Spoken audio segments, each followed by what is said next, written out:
কৃতজ্ঞতা বোধ দেখুন। এই যে ব্রিগেডিয়ার জেনারেল সাখাওয়াত সাহেব 1991 সালে তিনি পাহাড়ি এলাকায় পোস্টিং ছিলেন। সেনাবাহিনীর জন্য যে গম বরাদ্দ করা হয়, সেই গমে অনিয়ম করার জন্য তার বিরুদ্ধে ডিপার্টমেন্টাল কেস মামলা হয়।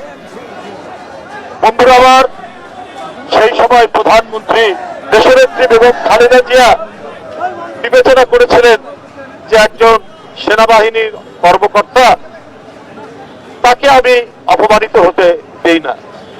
তিনি তার ডিপার্টমেন্টের যে মামলা, দুর্নীতির মামলা, গম চুরির মামলা, সেখান থেকে তিনি সেটা মাফ করে দিয়েছেন। তার প্রতিদান কি জানেন? তার প্রতিদান ১/১১-র সময় বিএনপিকে ভাগ করার ষড়যন্ত্র করেছিলেন, একটা কমিটিও দাঁড় করেছিলেন। কিন্তু সার্থক হয়েছিলেন? সফল হয়েছিলেন না। সাখাওয়াত সাহেব হচ্ছে বিএনপির প্রতি বিদ্বেষ পরায়ণ। এইরকম একজন ব্যক্তি কি করে একটি অন্তর্বর্তীকালীন সরকার, যার প্রধান আন্তর্জাতিক খ্যাতি সম্পন্ন একজন ব্যক্তি, গুণীজন, সর্বজন শ্রদ্ধেয় ডক্টর মোহাম্মদ ইউনূস, তার ক্যাবিনেটে এই বিতর্কিত ব্যক্তি কি করে সেখানে সুযোগ পায়? তিনি কি বলেছেন? তিনি উপদেশ দিচ্ছেন, হিতোপদেশ দিচ্ছেন যে আমাদেরকে, বিএনপির নেতা কর্মীকে ইঙ্গিত করে জেল টেল আপনারা খেটেছেন, বাড়াবাড়ি করলে পা ভেঙে দেবেন।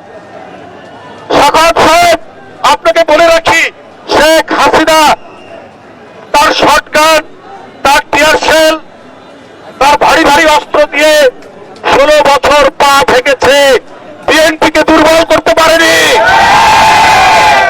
আর আপনি কিনা পা ভাঙার হুমকি দিচ্ছেন?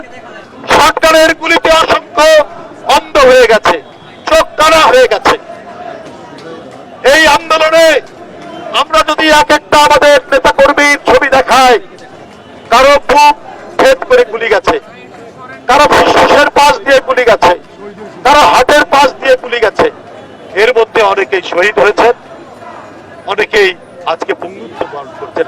একজন দুজন নয়, শত শত।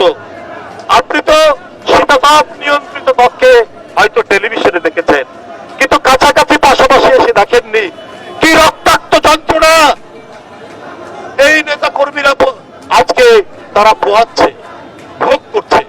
আপনি সেটা দেখেননি। আপনি এয়ার কন্ডিশন ঘর থেকে এসে আপনি শপথ নিয়েছেন। আপনি এখনো বোধহয় ভুলে গেছেন যে সাইদের মতো ছেলেরা মুখ পেতে দিতে পারে। বিএনপির ছাত্র দল, যুব দল, স্বেচ্ছাসেবক দল, কৃষক দল, শ্রমিক দল, মহিলা দল, এরাও আজ 16 বছর ধরে বুক পেতে ওই গুলি বরণ করে নিয়ে শেখ হাসিনাকে পথে পথে, পদে পদে বিপর্যস্ত করেছে।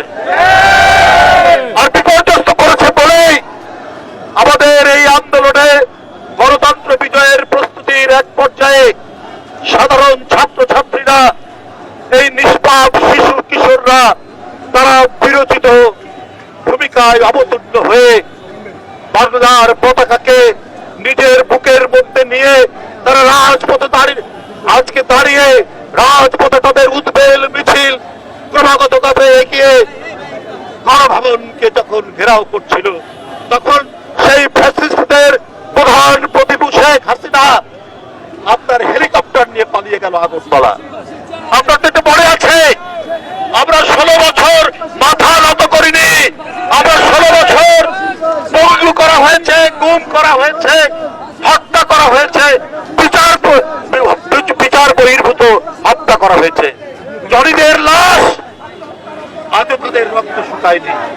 বন্ধুরা আমার, লিবিয়া সানি, চৌধুরী আলম, সাইফুল ইসলাম হিরু, সুমন, তারা আজ কোথায় আমরা জানি না। তো বন্ধুরা আমার, এত গুমখুন, এত ক্রস ফায়ারে আমাদেরকে দাবাতে পারেনি। আর আপনি ব্রিগেডিয়ার সাখাওয়াত সাহেব, যার বিরুদ্ধে গম চুরির অভিযোগ, আপনি আপনার লোক দিয়ে আমাদের ছেলেদের পা ভাঙবেন, ঠ্যাং ভাঙবেন, এই আশায় ঘুরে বালি। আমরা পঙ্গু হয়েছি, আমরা এখনো মরে যাইনি। আমাদের নেতারা আজও দেখেছি অনেকে রক্তাক্ত রক্ত ঝরছে, পা দিয়ে রক্ত ঝরছে, হাত দিয়ে রক্ত ঝরছে, একটু সুস্থ হয়ে আপনার পার্টি অফিসে এসছে। সুতরাং আপনার মতো একজন অনৈতিক যে বিএনপির নেত্রী আপনাকে মাফ করে দিয়েছিল, কিন্তু আপনি এক ভয়ঙ্কর প্রতিশোধের নেশায় বিএনপিকে বিপর্যস্ত করতে চান। ১-১১ পারেননি, এখনো আপনি পারবেন না, এখনো পারবেন না। যারা অন্যায় করে অনৈতিক কাজ করে বড় বড় কথা বলেন, তারাই হচ্ছে দুর্বৃত্ত।